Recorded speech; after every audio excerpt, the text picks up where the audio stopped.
Andrés Gómez Morón, Head of Open Innovation from Renfe.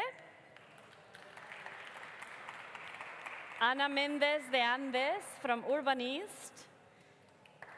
And Carlos Esteban, Faber partner, I hope I said it well, from Faber Ventures. Welcome to the stage, and thank you so much for being here.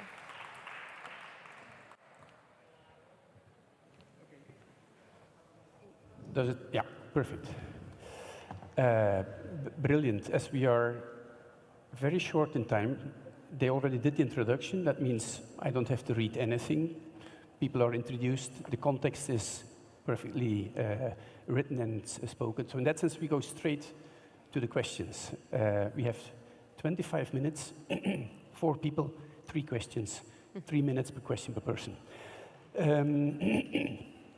We're speaking about mobility, we're speaking about innovation, we're speaking about the city, the territory, the landscape, how do the city relates with the environment, impact, environmental impact, climate change. Please, the 4 of you, in 3 minutes, what is your vision on the future of the cities, thinking on this climate impact and mobility? Paula. Hello, and thank you very much for the gathering between organizers to give us the opportunity to have here in Valencia an event that is, well, it has the focus on impact and in environment and social impact that is really important for Valencia City Council. Well, what we know is that we have goals. I mean, we, of course, as city, have a lot of challenge. This year, we are green capital. So we know we have a lot of KPIs, and what we want is to have a better city and a better quality of life in all the neighborhoods of the city. And we are clear that the first thing is that we need to have an strategy. And we have these goals to arrive in 2030. And we know that we cannot arrive alone. For us, it's really important, to have a strategy that involves all the different institutions that we have in the city. It's something that if we go alone, we can just maybe arrive to the 20% of the goals we have. So we need the private-public collaboration, and that's what we have done. We have launched the strategy Valencia Innovation Capital, where we have identified the universities, companies, startups, spin-offs, technological institutions, and all the different actors that we have in the city with a lot of talents. We have told them which is the goals that we have as cities with all the KPIs related to quality of air, pollution, water efficiency, mobility, and all the different KPIs that we have. And what we want is to connect all this talent with the cities, with the talents that we have. So we have launched a project that is called GovTech, where we put, okay, now we have a challenge with the terrace, with the noise that we have in the city. So we think that technology can help the city council to improve the services and to improve, in this case, the noise that we have in the city that sometimes, is really important for us, all the tourist ecosystem, because it's really important for the economic of the city, but we have to find the balance between that and the social impact that it has in the citizens and in the neighbors. So that's how we try to connect our challenge with different solutions that can help us to have better infrastructures and better services in the city. For this, what we have done is to have, first of all, just open window to all the different ecosystems, okay? So they have to go directly just to one place to know, okay, are the challenges, this is the way you can help us, and this is the different instruments, grants, awards, different calls that we have, to develop projects in this area. We have increased also the budget, and we have made a regulation. We have approved the Sandbox Ordinance of Valencia, that is the first one of Spain and one of the, with more challenges of Europe, where we have become all the city in a living lab. So we have different verticals, mobility is one of them, and so we have the challenge. We want to improve the quality of the public transport. For us, what we don't have to do is to start the house for the roof. I mean, you cannot say, okay, we don't want cars in the city if you don't give an alternative to the citizens. you have to be alternative to all of them, to old people, young people, family with lot of children as me, the one who moves alone and loves to go by bike and has the, you know, the body to go like that. So that's the point, to give alternative to all of them. And this path for us to have a really important public transport.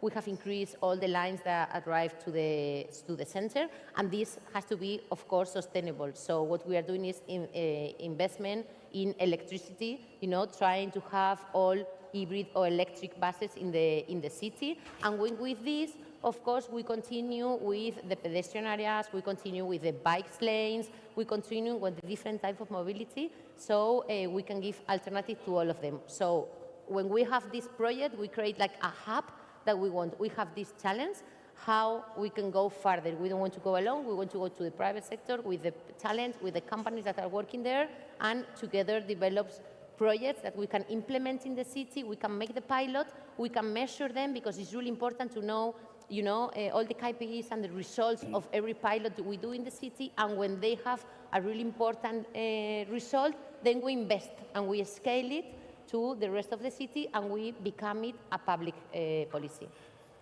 You have answered the 3 questions more or less at the same time. Perfect, thanks. Andrés, from the point of view of public transport, long distance, Renfe, what is your vision as a company on the future of the city?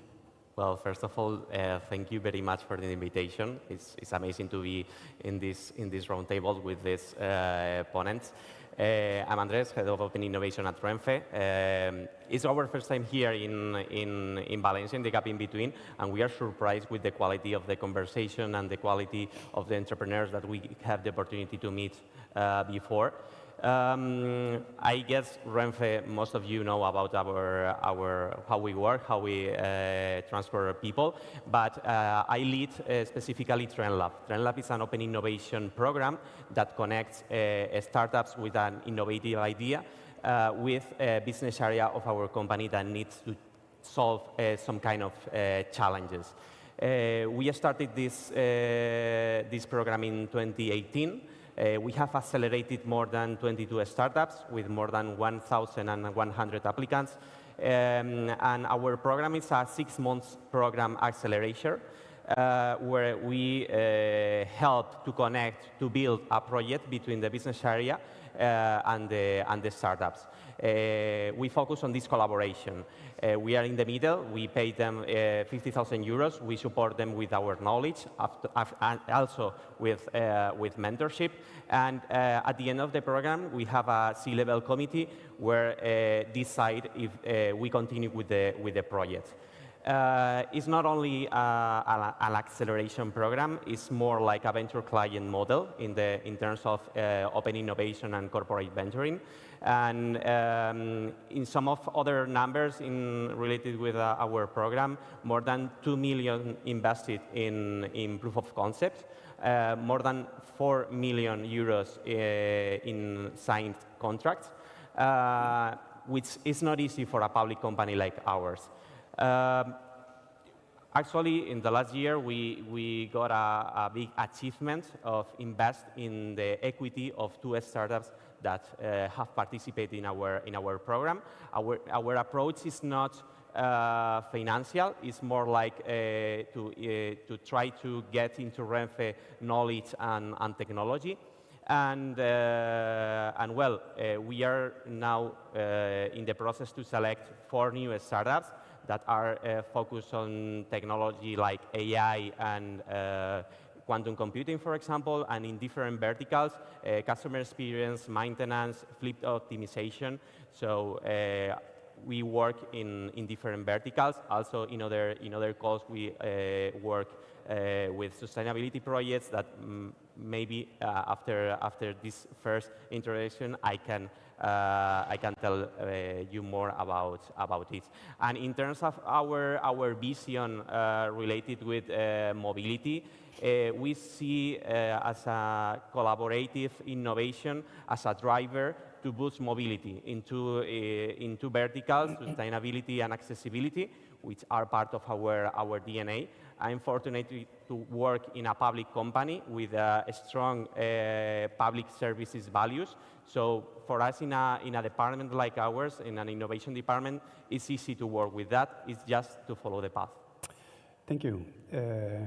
Train connections is part of a European development. The new Commission is really focusing on how to connect cities by train. I suppose the interconnection between cities, that's an item we will come back later on. Anna, let's go to the city on itself, the landscape, urban design, public space. What's your experience? What's your vision? What should we be doing? Well, I really appreciate that the Gap in Between has invited me, because I don't come from a company, so I don't really have a product. I am a researcher and a practitioner of city making, but my role is to try to make sense of what are the processes that are taking place in the cities and how these processes actually are evolving in the future. So in relation with the cities and let's say sustainability issue, I think that we are facing a change of paradigm where we were actually assuming that there was an environment, right, that was working, and our role, the role of sustainable processes, was to make it sustainable inside that existing process that worked. But that is not the situation anymore. So the role of sustainability has changed from making specific projects and actions that are sustainable in itself to envision a city that can sustain life, and sustain life in very different ways, and sustain the communities that actually produce, you know, this city in itself. But the reason why we got into cities is because social life and collective life makes it better, right? It is a better life to be together, not to take advantage of the innovation, of the intelligence, of the density, of the opportunities. But now, these systems that we envision are thought about with a paradigm, with a framework that comes from the 19th century. You're dealing with concepts and with tools of urban planners that come from the 20th century. And we have to face the problems of the 21st century. So, in this sense, we have to rethink what is that produces a city. What is that transforms a city? Julia Steinberger, which is one of the lead authors of the IPCC report, made a very interesting project about living well within limits. And then at the end of the project, she said, it doesn't matter how we make a more efficient use of biophysical aspects. Because if we want to have territories that sustain life, that sustain, you know, that people can have food, access to water, clean air, you know, a place to live, housing, access to housing, and a meaningful social environment, we need what she called a democratic provision of services. And this is the role of planning. The role of planning is to organize this complex system into something that sustains not only the life in the cities, but that is also aware of the interaction with all the territories that impact or are impacted. So what is our responsibility as city makers, which is, you know, politicians, designers, investors, public companies, like what is our role in this responsibility towards what is the impact of what we are doing in the cities? And I think this is it's a change of mentality and it's a change of paradigm, and maybe this is one of the places where we can start thinking what are these new tools to think the city. Then we need 2 days more, but I accept it's interesting discussion. Systematic thinking is probably what we need instead of analytic thinking, what we did the last 100 years. Andrés,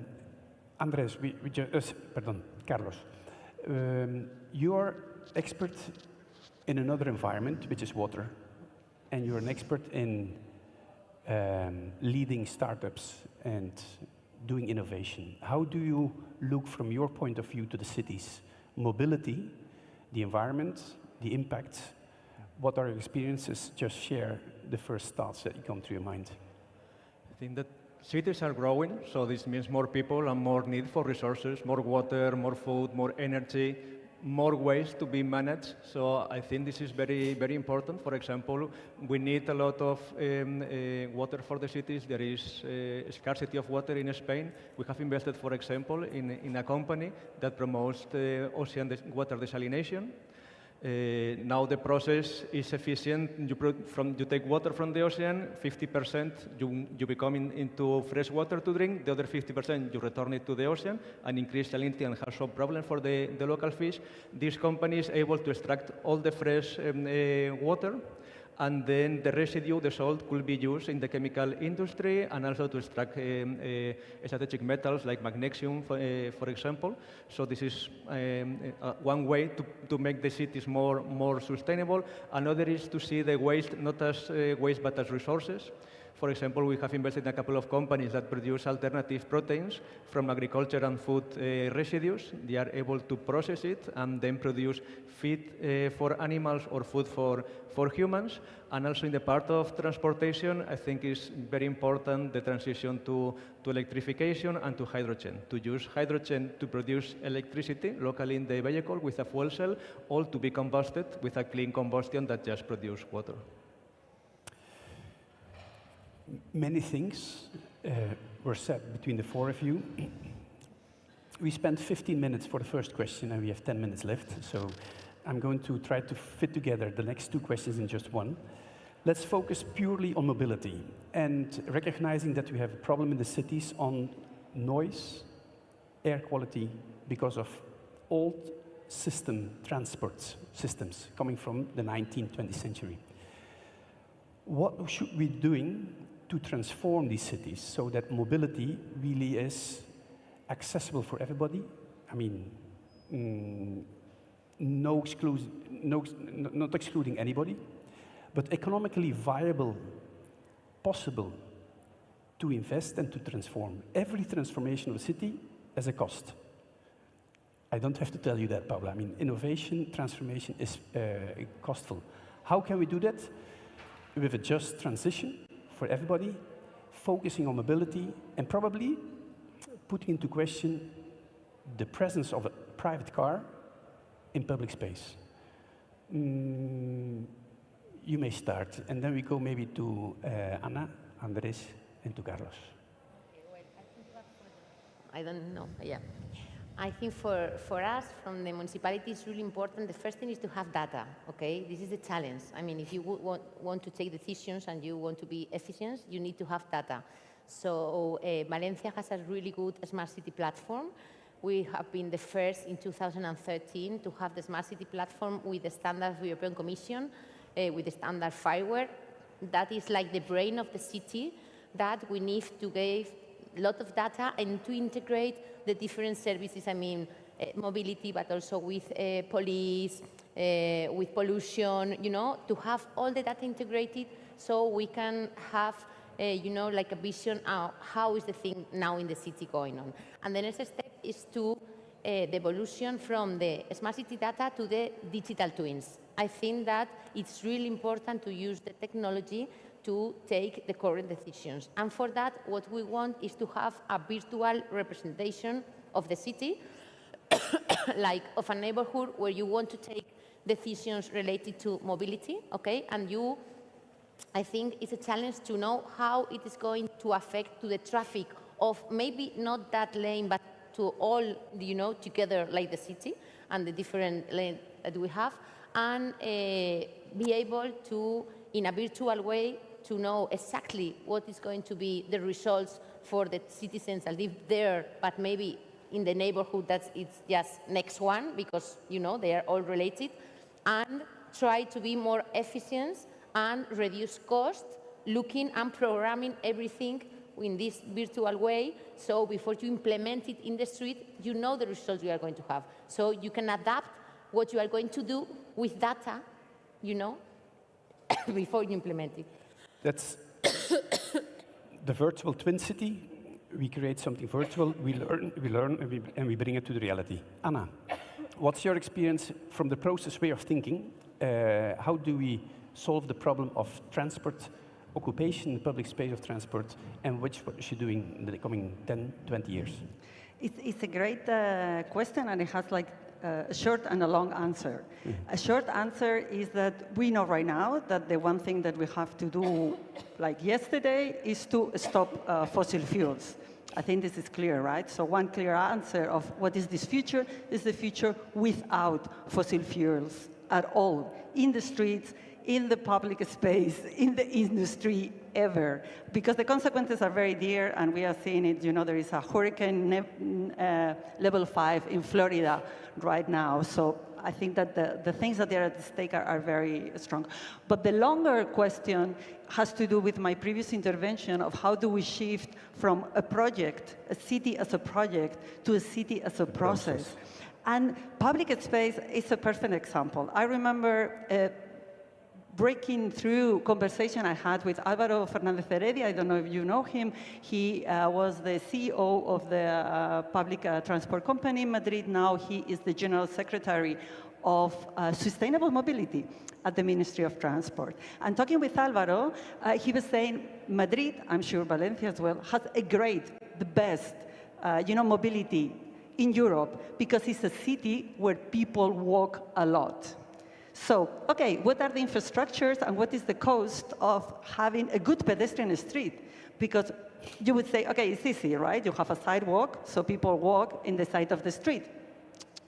You need a livable city. You need to have things to go on the side. You need to be able to make short trips, to have, things nearby, something similar to the 15 minutes city. But also you need life around the city, the best public space. I have been teaching, I am an urban designer, and I have been teaching urban design in the university for many years, and I always put this example, the best public space I know, personally, is Jama El Efna in Marrakesh. If you know Marrakesh, if you have been to this square, is an empty asphalt surface. And a square of these characteristics anywhere else is a parking slot. Right? It's not very different from a normal parking slot, but it's surrounded by the Kasbah, by the old city, by the mosques, by the souk. This is what makes Jama El Efna an incredible public space, is the life around it. We have to take care of how the cities develop as a process and stop to think it as a project, and then shift, the kind of investment and profits that we get in terms of life, of how these investments are making a more, a better life for the cities. And I think that looking at the public space gives you a lot of clues about what is a place that people want to be and want to walk. And then we need all the public transport that we can gather on the top of that. Public transport, Andrés, you were speaking about accessibility. Yeah, no, time is running. Accessibility is one of the key elements that you said. How do you work on social inclusion, economical viability, possibility, not raising prices to become a public transport, climate neutral, and for everybody? One of our projects where we can make the link between mobility and accessibility is one of the problems that our accessibility department identified during the pandemic. Deaf people have a lot of problems to communicate with our colleagues in the trains or in the station because everybody was wearing a mask. So was even more difficult for them to try to communicate with people. At that moment, the accessibility department asked for some universal accessible solution for that, and we choose one startup. Actually, is from Valencia, Visualify, that have a solution for helping deaf people to make these spaces accessible for them. Through technologies, through IA, they identify different sounds, or for example, a fire extinguisher alarm, or an announcement of the train is coming to the station, and they traduce it through light in the station, or through your mobile phone directly through a notification in your mobile phone or a smartwatch. Was a success case. We work with them doing this pilot in a commuting station in Madrid, in Sol, and now in the following weeks we are going to see this project in more than 25 stations. Actually, this project is the second investment in equity of Renfe. So it shows our commitment with sustainability, with social mobility. Carlos, social acceptable solutions, payable from your point of view and mobility. You have exactly 20 seconds.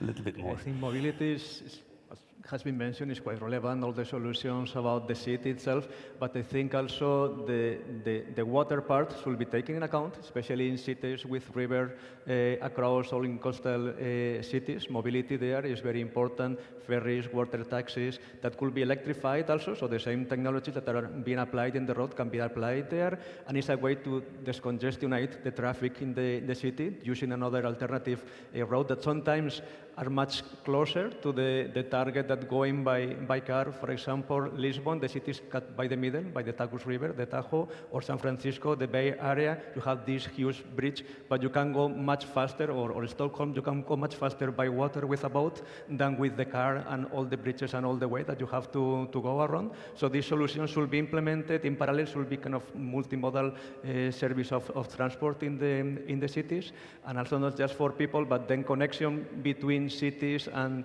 transport of merchandise with the container ships and everything. These technologies should be decarbonized, because at the end it will contaminate the atmosphere, and the atmosphere doesn't matter if it is in the city or another part. At the end, the air is common. Is very efficient, the transportation with big ships, but also is contaminant because of the size that they have. So any work on them will be extremely impactful. Okay, we are running out of time. I just one question that has to be answered with yes or no. It's a tricky question. I'm asking all of you if you believe that our cities will be climate neutral by 2050, yes or no? If it will be? Climate neutral, decarbonized. No. Anna? They have to. Yes. Paula? We should. Yes, that's good. Thank you very much. Sorry for the short time, but everybody has other compromises, and we don't want to compromise the afternoon program. So thank you very much. Thank you so much for helping me keep the track of time. Thank you, everyone, for your incredible insights about